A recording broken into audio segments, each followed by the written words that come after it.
Joshua chapter 18, New International Version. The whole assembly of the Israelites gathered at Shiloh and set up the tent of meeting there. The country was brought under their control, but there were still 7 Israelite tribes who had not yet received their inheritance. So Joshua said to the Israelites, "How long will you wait before you begin to take possession of the land that the Lord, the God of your ancestors, has given you? Appoint 3 men from each tribe. I will send them out to make a survey of the land and to write a description of it according to the inheritance of each. Then they will return to me. You are to divide the land into 7 parts. Judah is to remain in its territory on the south, and the tribes of Joseph in their territory on the north. After you have written descriptions of the 7 parts of the land, bring them here to me, and I will cast lots for you in the presence of the Lord our God. The Levites, however, do not get a portion among you, because the priestly service of the Lord is their inheritance, and Gad, Reuben, and the half-tribe of Manasseh have already received their inheritance on the east side of the Jordan. Moses, the servant of the Lord, gave it to them." As the men started on their way to map out the land, Joshua instructed them, "Go and make a survey of the land and write a description of it. Then return to me, and I will cast lots for you here at Shiloh in the presence of the Lord." So the men left and went through the land.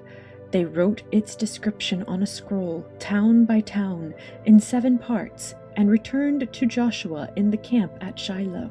Joshua then cast lots for them in Shiloh in the presence of the Lord, and there he distributed the land to the Israelites according to their tribal divisions. The first lot came up for the tribe of Benjamin according to its clans. Their allotted territory lay between the tribes of Judah and Joseph. On the north side, their boundary began at the Jordan, past the northern slope of Jericho, and headed west into the hill country, coming out at the wilderness of Beth-aven. From there it crossed to the south slope of Luz, that is Bethel, and went down to Ataroth Adar, on the hill south of lower Beth-horon. From the hill facing Beth-horon on the south, the boundary turned south along the western side and came out at Kiriath Baal, that is Kiriath Jearim, a town of the people of Judah. This was the western side. The southern side began at the outskirts of Kiriath Jearim on the west, and the boundary came out at the spring of the waters of Nephtoah. The boundary went down to the foot of the hill facing the valley of Ben Hinnom, north of the valley of Rephaim.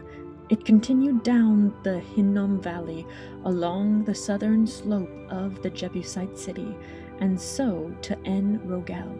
It then curved north, went to En Shemesh, continued to Geliloth, which faces the pass of Adumim, and ran down to the stone of Bohan, son of Reuben. It continued to the northern slope of Beth Arabah and on down into the Arabah. It then went to the northern slope of Beth Hoglah and came out at the northern bay of the Dead Sea, at the mouth of the Jordan in the south. This was the southern boundary. The Jordan formed the boundary on the eastern side. These were the boundaries that marked out the inheritance of the clans of Benjamin on all sides.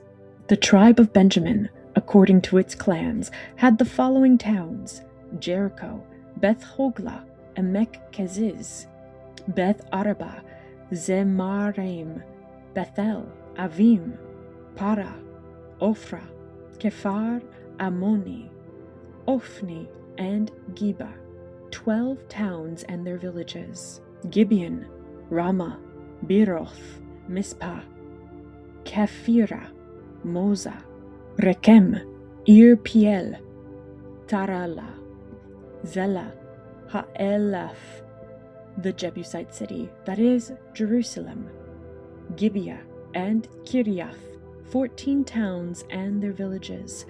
This was the inheritance of Benjamin for its clans.